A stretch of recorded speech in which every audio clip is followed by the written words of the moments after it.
আসসালামু আলাইকুম ভিউয়ার্স, আমার হাতে মিকমের একটি অ্যান্ড্রয়েড টিভি বক্স দেখতে পাচ্ছেন। এই টিভি বক্সটাতে অনেকগুলো ফিচার রয়েছে আর এই টিভি বক্সটা হচ্ছে 4K Android set top box. এর মডেল নাম্বার হচ্ছে MC-102।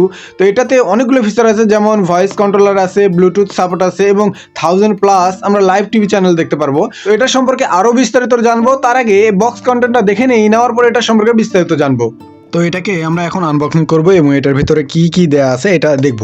তো এটাকে আনবক্সিং করার জন্য জাস্ট এটাকে খুলে ফেললাম। খুলে ফেলার সঙ্গে সঙ্গে আমরা আমাদের কাঙ্ক্ষিত ডিভাইসটি পাবো, অর্থাৎ মিকমের যে ডিভাইসটি এটা আমরা এখানে পেয়ে যাচ্ছি। আপনারা দেখতে পাচ্ছেন এটা হচ্ছে মিকমের ডিভাইস। তো এটাকে আমি রেখে দিচ্ছি। আর কি কি দেয়া আছে এটা আমরা দেখি। এখান থেকে যদি আমি এটাকে ওপেন করি তাহলে দেখতে পাচ্ছেন এখানে একটা HDMI কেবল দেওয়া আছে, একটা চার্জার, পাওয়ার চার্জার দেওয়া আছে, 5 ভোল্টের একটা পাওয়ার চার্জার, যেটা দিয়ে আমরা এই টিভি বক্সটাকে চালু করব। তারপরে একটি রিমোট দেওয়া আছে। এটা নর্মালিভাবে যে রিমোটগুলো দেওয়া থাকে টিভি বক্সে সেটাই, কিন্তু এটার সঙ্গে এক্সট্রা একটা রিমোট দেওয়া আছে। এটা হচ্ছে ভয়েস রিমোট, ঠিক আছে। আপনারা যে দেখতে পাচ্ছেন ভয়েসের আইকনটা, এই যে ভয়েসের আইকনটা, এটা হচ্ছে এক্সট্রা ভয়েসের রিমোট। তো মূলত এই ডিভাইসের সঙ্গে এগুলো দেওয়া থাকতেছে। তো বন্ধুরা, বক্স কন্টেন্ট আমরা দেখে নিলাম। এখন এই পোর্টগুলো সম্পর্কে আমরা জানবো, কি কি পোর্ট দেওয়া আছে। তার আগে এই সামনের লুকটা আমি আপনাদেরকে দেখাতে চাই। দেখেন, সুন্দর একটি কালার, অনেক সুন্দর একটি কালার দেখতে পাচ্ছেন আপনারা। তারপরে এটার পিছনের দিকে যদি লক্ষ্য করেন তাহলে এখানে 2GB 16GB এবং অ্যান্ড্রয়েড ভার্সন লেখা আছে।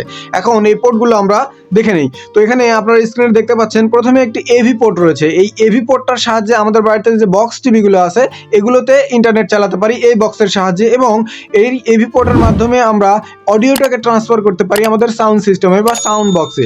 তারপরে যেটা দেখতে পাচ্ছেন এটা হচ্ছে HDMI কেবলের যে পোর্টটা, এটার সঙ্গে যে দেওয়া আছে HDMI কেবলটা, এটাতে ইন হবে এবং বাকি মাথাটা আমাদের যে এলইডি টিভি আছে এলইডি টিভিতে কানেক্ট হবে। তারপরে যেটা দেখতে পাচ্ছেন এটা হচ্ছে ওয়াইফাই কানেক্টর পোর্ট, অর্থাৎ ওয়াইফাইয়ের যে সরাসরি কেবলটা আমরা এখানে ইন করে চালাতে পারবো, কোনো পাসওয়ার্ড দেওয়ার প্রয়োজন হবে না।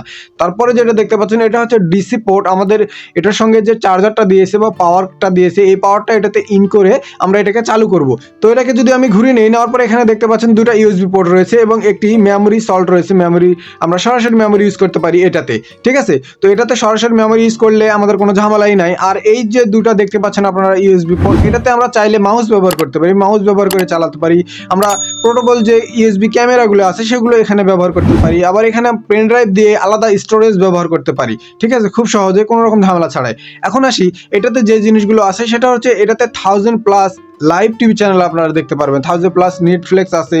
আপনারা চাইলে অনেক অ্যাপস আছে যেগুলো ব্যবহার করতে পারবেন। তারপরে এটাতে আছে আপনার যে ভয়েস কন্ট্রোলার, যেটা আপনার বক্স কন্টেন্ট যখন আমরা দেখালাম তখন ওখানে আলাদা একটি রিমোট ছিল ভয়েস কন্ট্রোলারের জন্য বা ভয়েসের জন্য। তারপরে এটাতে রয়েছে ব্লুটুথ সাপোর্ট। অন্যান্য টিভি বক্সগুলো যেগুলো 2000-3000 টাকা দামের, সবগুলোতে কিন্তু ব্লুটুথ সাপোর্ট থাকে না। যেমন D9 Pro-তে ব্লুটুথ সাপোর্ট আছে, TX9-এ সাপোর্ট নাই, MX-Q-তে সাপোর্ট নাই। এটাতে কিন্তু ব্লুটুথ সাপোর্ট আছে, খুব সহজেই এটা ব্যবহার করতে পারবেন। তো বন্ধুরা, এটা আপনারা ক্রয় করতে চাইলে ডিসপ্লেতে অথবা ডিসক্রিপশন বক্সে দেওয়া নাম্বারে যোগাযোগ করলে তারা সরাসরি হোম ডেলিভারি দিয়ে থাকে সারা বাংলাদেশ। আপনারা তাদের সঙ্গে কথা বলে এটা নিতে পারেন। তবে এটার দাম আমি ক্লিয়ার বলতে পারবো না, কারণ এটার দামটা কম বেশি হতে পারে। তো বন্ধুরা, ভিডিওটি যদি ভালো লাগে অবশ্যই লাইক করে দিবেন, আর চ্যানেলে নতুন হয়ে থাকলে চ্যানেলটিকে সাবস্ক্রাইব করে পাশে থাকবে বাটনটিকে অন করে দিবেন পরবর্তী ভিডিওর নোটিফিকেশন পাওয়ার জন্য। তো বন্ধুরা, আজকে ভিডিও এখানেই শেষ করছি। আসসালামু আলাইকুম ওয়া রাহমাতুল্লাহি ওয়া বারাকাতুহু।